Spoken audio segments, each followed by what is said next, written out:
Fala aí, galera tricolor, estou de volta aqui para mais um vídeo e nesse vídeo aqui a gente vai falar sobre as informações do Fortaleza, né? Ontem o Fortaleza venceu o Flamengo por 2-1, um jogo inexplicável com um time reserva e o reserva deu show, né? A gente pode dizer que o time reserva deu show, Landázio jogando muito bem, Zé Welles jogando muito, o Robson, mesmo com as suas limitações, jogando demais, o Jussa jogou bastante também. Eu vou destacar alguns pontos desse time reserva aí que jogou ontem contra o Flamengo. Foi um time reserva meio que forçado, né? Porque o Fortaleza tinha 7 desfalques, mudou o esquema tático, né, para 3 volantes e deu muito certo. E a gente vai falar um pouco ainda sobre isso. E também vamos falar da informação que saiu ontem, né? Já que a gente tá falando de ontem, né? Do jogo e tudo mais. Vou falar uma informação que saiu ontem, né? Que foi que o governo do estado vai fazer uma reunião juntamente com os clubes para discutir um possível fechamento da Arena Castelão. Vou falar aqui minha opinião e peço a sua opinião aí nos comentários, né? Comenta aí a sua opinião sobre essa polêmica, né? Que sempre vem rondando aí, né? Sobre a Arena Castelão. Então, vou pedir para tu deixar o teu like, né? É bastante importante. Deixa teu like aqui já no início. Se inscreve aí no canal caso você não seja inscrito, que me ajuda demais. Então, vamos logo deixar de enrolação e vamos pro vídeo.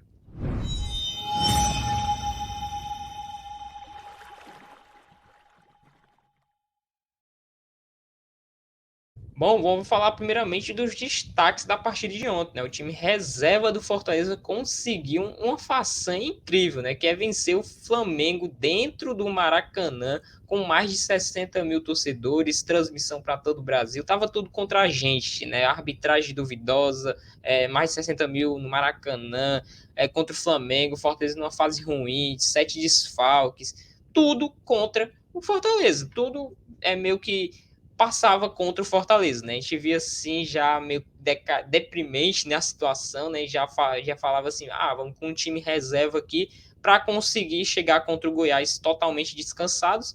E foi isso que o Voivoda pensou, eu acho também, né? Ele pensou em poupar, né? Já que não foi com Moisés, não foi com Romero, poupou um Hércules também, que é titular, e foi com um time quase totalmente alternativo. Era o que tinha ali para ter essa alternativa no time inteiro, né? E a gente tem alguns destaques, né? Principalmente esse que eu vou citar agora, Landázuri, né? Anthony Landázuri, Landazuri, como você queira chamá-lo. Ele jogou demais, meus amigos, jogou demais, apesar, né, de quando ele chegou até hoje, não mostrou para que veio, né? Sempre jogando mal, criticado. Não teve um jogo, eu acho que o Landázuri não jogou bem, senão esse contra o Flamengo no Maracanã, né? Ele que não deixou o Bruno Henrique se criar ali no lado dele, né? O Bruno Henrique tentava e não conseguiu. E quando acontece isso, os treinadores geralmente eles pedem uma coisa, que é que o jogador mude de lado, né? A gente viu muitas vezes o Bruno Henrique do lado esquerdo, né? Até o narrador falou na hora da transmissão, o Bruno Henrique mudou aqui para o lado esquerdo, porque o Landázuri não deixava ele fazer nada, não deixava. No segundo tempo ele saiu mais, né? Se sobressaiu mais, porque era pressão do Flamengo, o Fortaleza já estava meio cansado, né? Por conta que não tem muito o que fazer, né? Então, Landázuri colocou Bruno Henrique no bolso. Então, fosse para dar uma nota para o Landázuri, é 10. E outro que também foi nota 10 é o Zé Wellison, né? Que foi até destaque na transmissão, né? Ganhou o craque do jogo ali. E para mim, na minha opinião, foi uma das melhores partidas do Zé Wellison com a camisa do Fortaleza, né? Claro que ele chegou aí há pouco tempo, fez algumas partidas boas também, fez gol em final e tudo mais. Mas hoje, meu amigo, ele destruiu o meio-campo do Flamengo, né? Não se criava ali jogadas pelo meio do Flamengo. Ele tentava mais pela lateral e bolas jogadas na área. Era só isso. Não tinha muito aquele perigo iminente do Flamengo. Tanto que o Marcelo Boeck nem trabalhou direito, né? Então, a gente precisa ver isso, né? E por quê? Porque a marcação estava muito forte. E um deles que estava na marcação muito forte era ele, o Zé Wellison, né? Que foi destaque na transmissão e tudo mais. Então, para mim, é nota 10 também. E outro também que é da volância é o Jussa, cara. A gente tem que falar aqui, o Jussa foi bem, sim, apesar das suas limitações. Ele que sentiu no final do jogo, espero não ser nada grave. E jogou demais também, jogou demais. É isso, os reservas hoje deram show. E outro que deu show também, apesar de ser muito duvidoso, é o Robson. O Robson, apesar de ter perdido o gol na cara do gol, ele fez um gol. E toda vida que o Flamengo ficava com aquela bola rodando ali perto da defesa, né?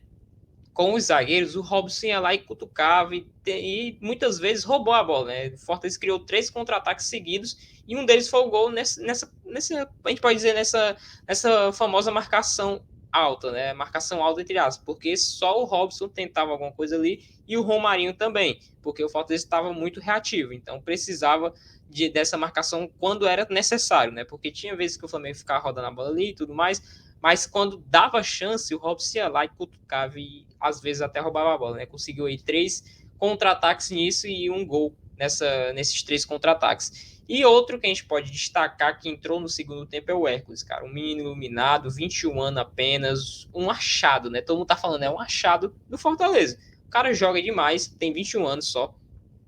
E joga pra caramba, né? Ele que é um menino iluminado, né? O Fortaleza vinha mal na Libertadores.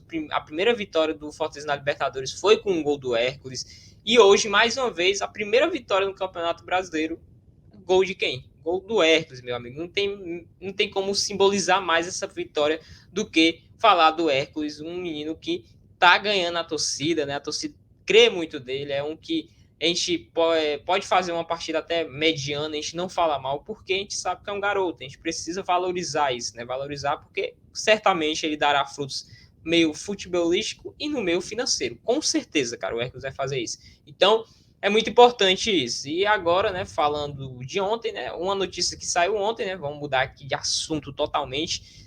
O governo do estado vai reunir os clubes juntamente, né, com todo o esquema ali dos jogos da Arena Castelão para um possível fechamento da arena. É isso mesmo, né? A Arena Castelão pode ser fechada semanas antes de um jogo de Libertadores da América, oitavas de final de Libertadores da América. Imagine aí um jogo de Libertadores sendo no PV. Não existe isso, né? Então, colocar a matéria do Kempis aqui só para dar uma lida rapidez, né? Tem uma informação muito boa aqui, né? Aqui, ó. O governo do estado vai marcar reunião nesta semana com clubes para debater o possível fechamento da Arena Castelão. As fortes chuvas e a enorme quantidade de jogos e duras críticas no campo podem fazer que a Arena Castelão feche para resolver definitivamente o problema do gramado do estádio. Nesta semana, o governo do estado vai se reunir com os clubes para debater a situação. O que o secretário falou foi o seguinte aqui, ó.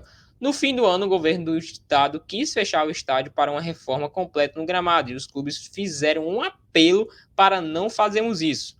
O desgaste fica sempre para nós, enquanto serve de desculpas dos times para todo o mau resultado. Isso não é justo, disse o secretário de esporte Rogério Pinheiro. Isso aqui é meio que verdade, né, cara? O governo do estado pediu aí, né, no final do ano, que o, o Fortaleza e Ceará jogassem em outro estádio, né, para fechar a Arena Castelão para resolver esse problema do gramado. Mas, meu amigo, não tinha solução, cara, porque só tinha a Arena Castelão naquele momento. Agora a gente tem um PV, tem um Romeirão, mas não tem como colocar esses jogos agora, né? Porque é Brasileirão, Copa do Brasil e Copa Libertadores. Fosse uma Copa do Nordeste, um Cearense, tudo bem, dava certo para botar no PV, botar num Romeirão. Mas vou até tirar a matéria que dá até, porque é só isso mesmo que fala, né? Que fala, a reunião vai contar com os representantes de Ceará e Fortaleza e mais o secretário da Casa Civil. Essa notícia aqui, né, essa informação, a gente vai se desdobrando no meio da semana, né? Por conta que essa reunião vai ser feita nessa semana. Então a gente vai falar mais sobre isso, sim, com certeza, né? Porque vai ter essa reunião, sim. Então, a minha opinião, não fecha, cara. Não tem como você colocar um jogo de Libertadores no PV. Não tem nem como, cara. O PV é um bairro residencial, não tem nem estacionamento, né? Para começar. Então, a capacidade também já é outro problema. As linhas, né? As linhas do campo, né? Menores. Então, já é muitos problemas que acarretam que a gente não pode fechar a Arena Castelão nesse momento, apesar de tudo, né? Só se for para fechar e colocar jogos para outros estádios, né? Porque aqui não tem um estádio que não seja a Arena Castelão para ser sediado um jogo de Libertadores, né? Então fica meio difícil, né? Eu quero pedir a sua opinião aí nos comentários, deixa o teu comentário aí sobre essa informação, né? Sobre isso. Então é isso, né? Essa informação vai ser desdobrada no meio da semana, a gente vai saber o que, é que vai acontecer. Tem jogo do Fortaleza quinta-feira, tem sorteio da Copa do Brasil na terça-feira, 3 horas da tarde. Então, essa semana vai ser bem movimentada. Então, deixa teu like aí, se inscreve no canal para acompanhar tudo que vai ocorrer. Então, eu vou ficando por aqui e até um próximo vídeo. Valeu!